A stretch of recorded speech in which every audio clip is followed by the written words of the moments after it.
It's Thursday, 28 March. Welcome to the PDB Afternoon Bulletin. I'm Mike Baker, your eyes and ears on the world stage. Let's get briefed. First, the fallout from the UN's ceasefire resolution is intensifying as officials inside Israel claim the U.S. has turned their back on them, undermining their ability to ever fully destroy Hamas. Also, this week marks the one-year anniversary of Wall Street Journal reporter Evan Gershkovich's detention in Russia. We'll have the latest on his imprisonment and the ongoing efforts to bring him home. But first, our afternoon spotlight.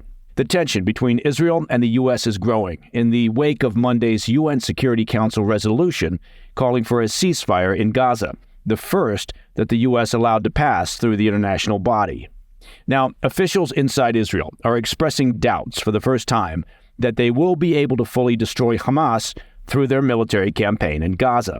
Senior Israeli officials who spoke anonymously to The Telegraph said their objective of total victory over the Iranian-backed terror group hangs in the balance as international support for their ongoing operation crumbles.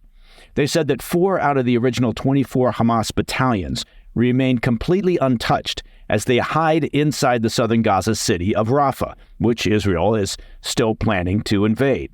These officials accused the U.S. of turning its back on Israel and said without reliable U.S. support, their mission will likely remain unobtainable. One Israeli source said, quote, "If you'd asked me this a month ago, I would definitely say yes, we can eliminate Hamas, because at that time, the Americans were backing Israel," end quote. Now, that assessment has reportedly changed at the highest levels of Israel's government in the wake of the UN action. As a reminder, the U.S. allowed a UN Security Council resolution to pass on Monday, demanding a ceasefire in Gaza during the month of Ramadan.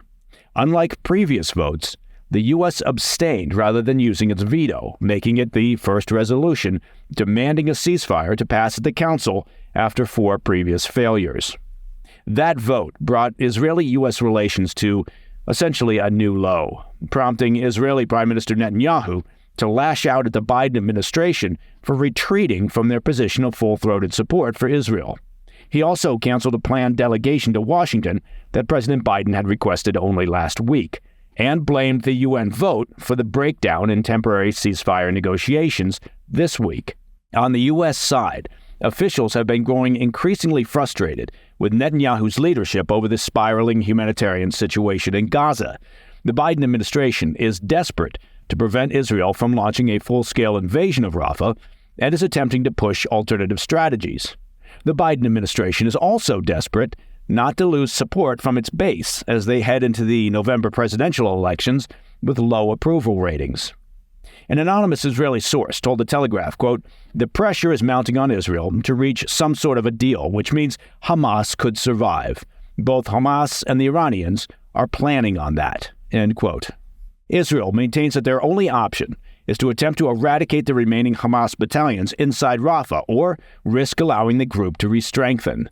They added that Israel has come too far in degrading the terrorist group to not follow through. Officials note that Hamas is now largely scattered and has lost any semblance of a formal centralized command. Hamas battalions now reportedly operate independently, using guerrilla tactics to target the Israeli military. One Israeli official said that with most of the Hamas commanders eliminated, some groups of beleaguered militants have lost their will to fight and in some cases are even surrendering to Israeli forces.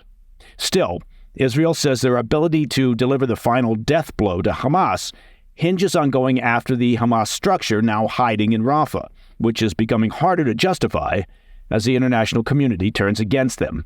A senior Israeli official said, quote, "The U.S. doesn't support going into Rafah, which they did before, so the cards right now are not good, meaning Israel has to do something dramatic and drastic to change the momentum and climate," end quote.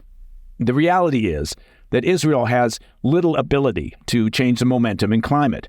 In the U.S., fear of shedding voters among their base, particularly Arab American voters and the youth vote, means that the Biden administration will choose domestic politics over the Israeli relationship.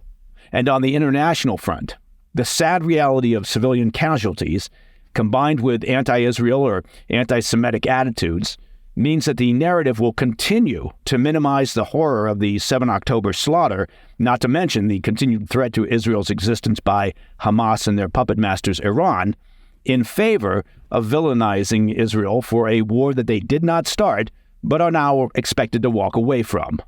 Coming up after the break, it's been 1 year since Wall Street Journal reporter Evan Gershkovich was imprisoned in Russia.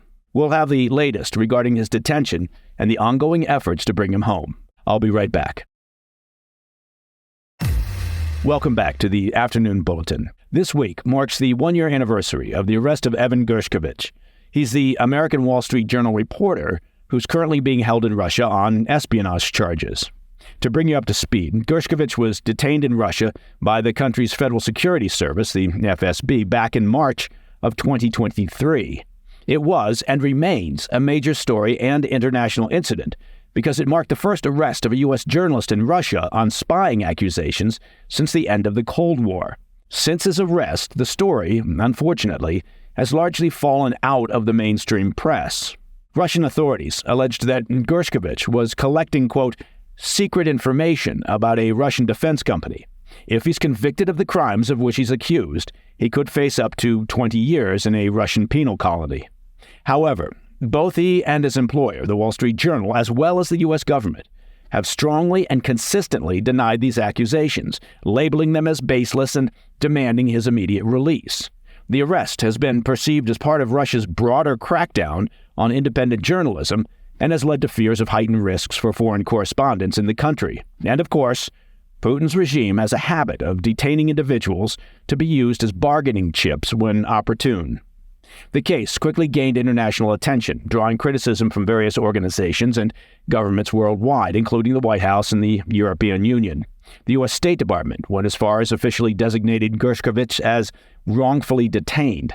This week, a court in Moscow actually extended his pretrial detention by another 3 months, and that's the 5th time that his detention has been extended since his arrest. Now, there's growing speculation about a potential prisoner exchange involving Gershkovich, and President Putin has publicly shown openness to a trade involving the detained journalist. Today, the Kremlin confirmed that discussions about a potential exchange of Gershkovich are being conducted discreetly. And that, my friends, is the PDB Afternoon Bulletin for Thursday, 28 March. If you have any questions or comments, please reach out to me at pdb@thefirsttv.com. And be sure to check out our new premium membership at pdbpremium.com. We've been fortunate to have terrific sponsors, but if you prefer your PDB ad-free, well, check out the premium membership. I'm Mike Baker, and I'll be back tomorrow. Until then, stay informed, stay safe, stay cool.